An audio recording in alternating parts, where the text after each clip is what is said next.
Hello everyone, it's Meg and today I'm going to be doing my first book haul of 2022. It's been quite a while, I have realised, since I did my last book haul, probably around like September time maybe, and I thought, oh yes, by the end of February I will have, you know, a couple of books, maybe like, I don't know, 13 books or something.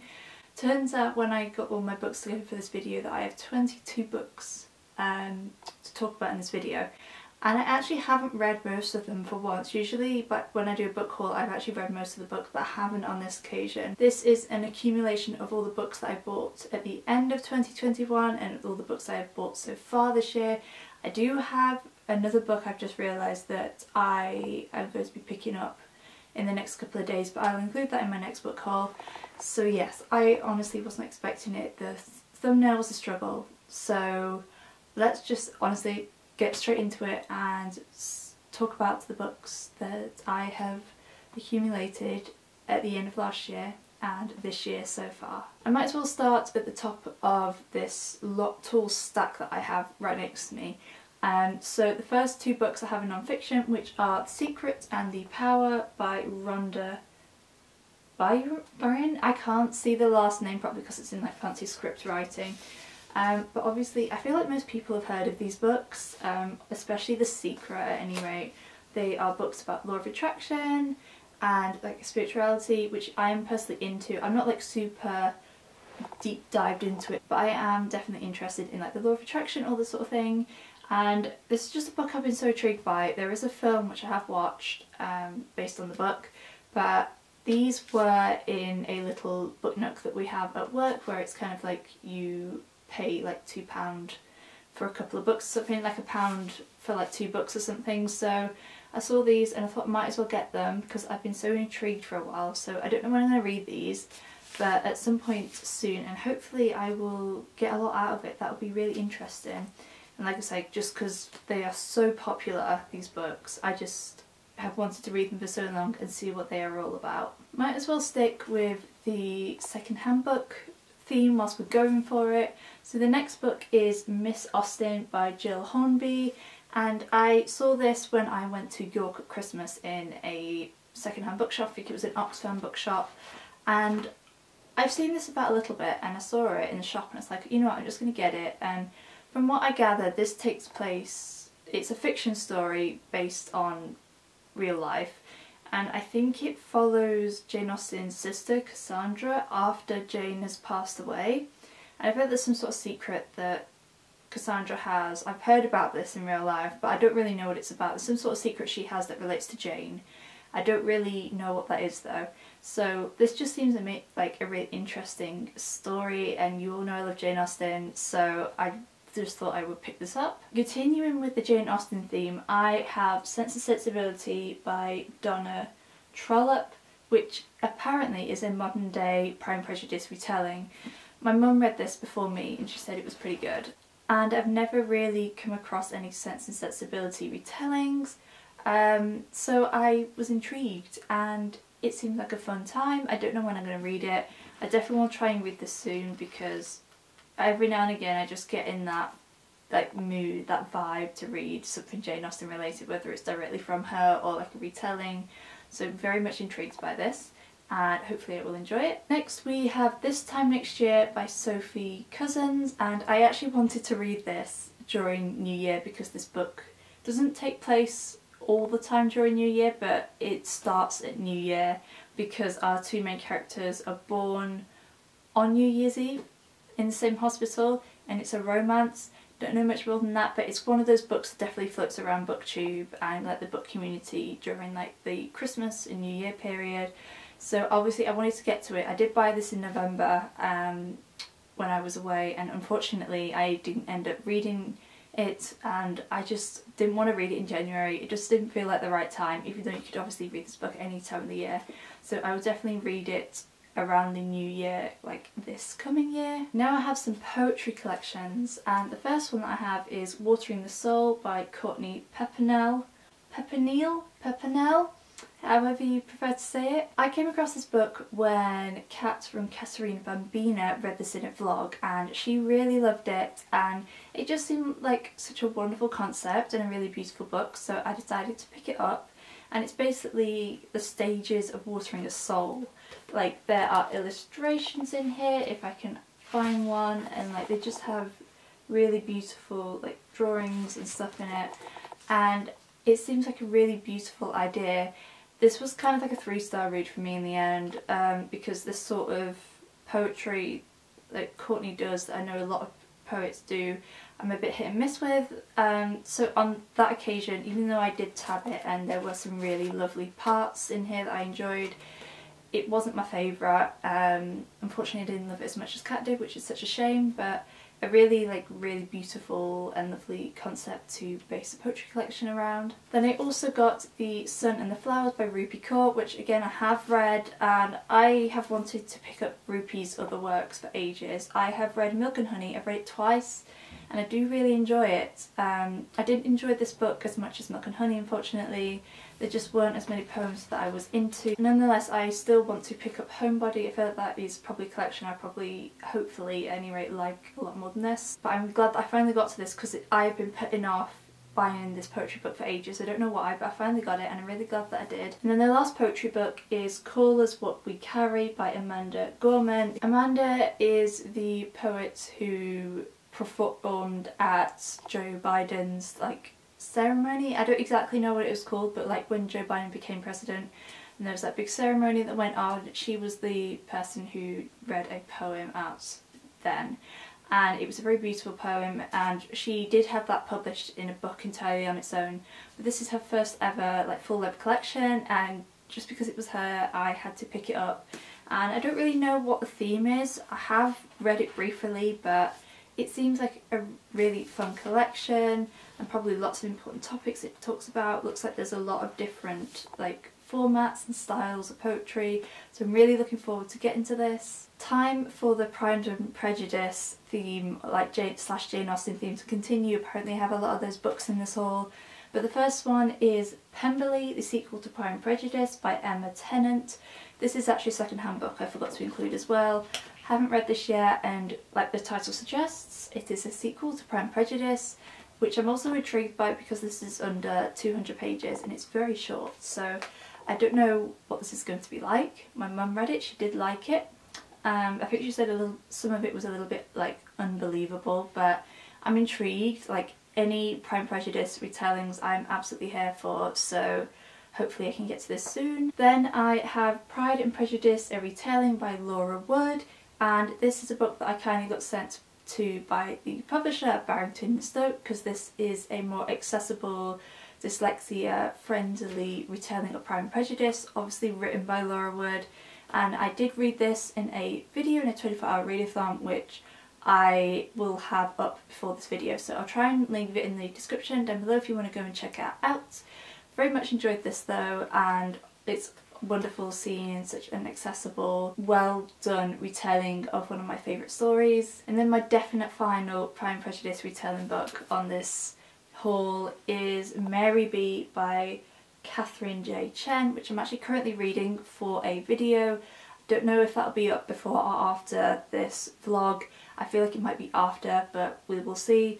And obviously this is a Mary Bennet retelling, and I got this cheap in the sale at Waterstones, and you should all know that The Other Bennet Sister, which is also a Mary Bennet retelling, is my favourite book of last year, so I'm intrigued to see if I will like this more, or like it the same, or just my general thoughts on it, since obviously I have already read a Mary Bennet retelling, which I love with my whole and utter heart. Next I have some books by Laura Wood, and these books I got from her website during Christmas, because she was doing a limited period where she was doing signed copies of books, personally signed copies, so I got 2 books of hers. The first one that I got is A Single Thread of Moonlight, which I do already have a copy of, which is my annotated copy, but I didn't have a signed copy, and all of her paperbacks UK books of hers that I own I have signed copies of, so I got one here, which is amazing. And then I also got the US paperback of A Sky Painted Gold. This is now my 3rd copy of this book. Not mad about it though. So I have the US paperback, I have the US hardback, and I have the UK paperback now.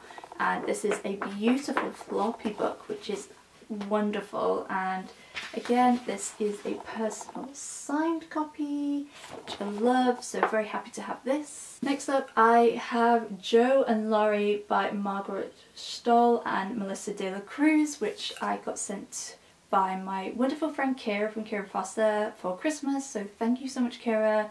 And I don't know much about this apart from the fact that it's obviously a Little Women retelling, and I think it's what happened if Laurie and Jo had ended up together. I believe that's kind of what the gist of the story is about, but I'm intrigued. It's a beautiful book and I'm very excited to get to it. Next up we have the Spanish Love Deception by Elena Armas. I think that's how you pronounce her last name, and obviously you guys should know what I've seen this book about. It has been absolutely everywhere and it definitely gave into the hype when it came to getting this book. I actually found this in Sainsbury's for like £4, so I had to get it. I'm just so curious, and I don't really read a lot of romance these days, but Chloe from Books of Chloe's read it and loved it, and then everybody else has just been talking about it. I know it's been big on TikTok. So like I said, I've been so intrigued, so I'm actually going to read this when I go to Rome in April. Take it as a holiday read. I feel like it'd be a good one. Like I said, I've heard lots of good things about it, but I've started to hear some not so good things about it, so I'm really intrigued to see where I lie in the scale of how much I like this book, but I am really intrigued to read it. Next I have Open Water by Celeb Azuma Nelson. And I did start reading this in a 24-hour readathon, which is already up now, but I wasn't in the mood for it. But honestly, as soon as I heard about this book and read the synopsis in Waterstones and I had to get it. It's a very short book and it's about two people who live in London. They are artists and they fall in love. And the author is also a photographer, which I also find really intriguing as a photographer myself. And one of the main characters in here is also a photographer, the other is a dancer. And I'm just so intrigued about this book. Like I said, I just wasn't in the mood last time I picked it up to read it, but I will definitely be reading it at some point, especially because it's so short and I have heard lots of good things about it. Next I have Midnight in Everwood by M.A. Kuznia. Again, this is a book that's been quite popular ever since the ARCs got released of this, because apparently they were beautiful, stunning hardbacks. The final copy is also very stunning, and I have the Waterstones exclusive edition with the sprayed edges. And this is an adult Nutcracker retelling about our main character, and she wants to be a ballerina, but unfortunately she lives in an aristocratic family who want to get her married off, and she ends up in this magical fairy world, which of the Nutcracker I guess, but it's a lot darker than she thought it would be. And I love the feminism in here. I love how passionate our main character is for dancing and the female friendships. There's just a lot I did enjoy about this book. It took me a while to get into it and I didn't quite gel with the writing, but again, I will talk about this in any of the books that I've read on this list in a recent reads video. But a very much a magical read and very happy to have it on my shelf. Then I have The Split by Laura Kay, which is one of my recent reads and I very much enjoyed this. My friend Em has read both this book and also the arc of Laura's new book, and she both really loved these books, so I got this purely off Em's recommendation. Absolutely adored it, and I cannot wait to get to Laura's new book, which I think comes out in about May time. I will definitely be picking that up because I enjoyed it so much, and again I will talk about this book more in an upcoming recent reads video. Then I have two graphic novels to share, and the first one is How to Be Ace, a memoir of growing up asexual by Rebecca Burgess, and I did talk about this in a recent reads, I believe. I think I did, so try and link that down below or go and find it. But I got this from the Pride bookshop. I think it is called the Pride Bookshop in Afflex in Manchester, because I didn't know that bookshop was there until I went in November, and it made me so happy, so I got this book there and I really loved this book. Definitely a very personal book to me. So again, go and find that recent reads video if you kind of want to hear more of my thoughts on this book. And then I have the Fairy Loot edition of Heartstopper Volume 1 by Alice Oseman. This is stunning. This is a hardback and it has like a slightly shiny spine, it has sprayed edges, and it has really beautiful end papers, and underneath the dust jacket is this beautiful Nick and Charlie art. And obviously you guys know I love Heartstopper, and I had to, like, absolutely had to get this edition, and I have pre-ordered the second volume as well. Unfortunately I didn't get the signed copy because I didn't have my card with me when I had to pre-order it, but I am so happy to have this, and it's a really stunning book.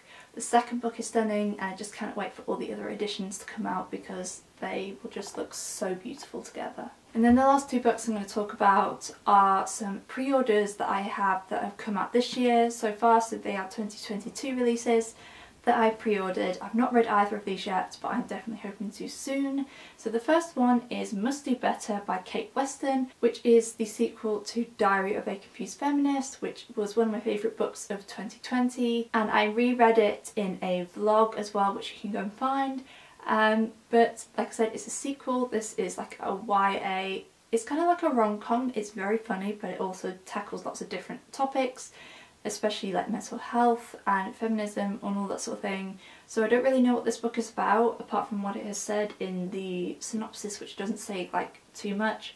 So I'm just honestly so intrigued, and I love Kat, our main character, and I just really love Kate's humour in this book, so I'm very excited to get to this. Will probably be a very good pick-me-up when I need it. And then the last book is My Fine Fellow by Jenny Cohen, and this came out in February, so did this book as well, and I read this author's debut, A Dangerous Alliance, in a subscription box a couple of years ago, and I really enjoyed it. It's kind of like an ostentatious 19th century, I think it's 19th century, 18th century, whichever, like ostentatious sort of book. Very much enjoyed it. And this book is set in 1830s England, and it has basically been described as a My Fair Lady retelling, kind of hence the title of this book, but it's like a gender bend retelling of My Fair Lady, and it also has baking in it, so it's kind of like gender bent My Fair Lady crossed with Bake Off, and that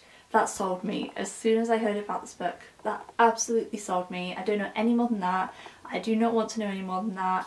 And there is an author's note in the back here, but I'm not going to read it until the end because I think this does deal with some other form of topics regarding one of our main characters, just like her last book did. But honestly, this sold me, so I will be reporting back when I've read this book and what I think. It has the potential to be excellent, and I really hope it lives up to my expectations. So those are all the books that I have bought kind of at the end of last year and this year so far. Like I said, definitely more books than I thought I had, which needs to kind of change, even though I am really in the mood to just keep buying books recently, which is not good, and I really need to stop it because my TBR cart is very full. You can tell how empty it is for the factor of how many of these books actually live on there, which are obviously not on there right now, if that makes sense. Anyway, let me know in the comments down below a book you have bought recently, or if you've read any of the books that I mentioned today and which ones I should get to first, because obviously I have a lot of choice at the moment, and I really need to try and whittle my physical TBR down because I hardly have any room on here, let alone my bookshelves. So thank you guys so much for watching. If you like this video, I would really appreciate it if you give it a thumbs up, and if you would like to see more bookish videos from me, make sure you hit the subscribe button and the notification bell so you'll be noted every time I post a new video. As always, I will leave the links to my social media along with the links to my Goodreads in the description down below for you guys if you would like to see more bookish content that you will not find on this channel. But thank you guys so much for watching. I appreciate you so much, and I will see you again very soon. Bye!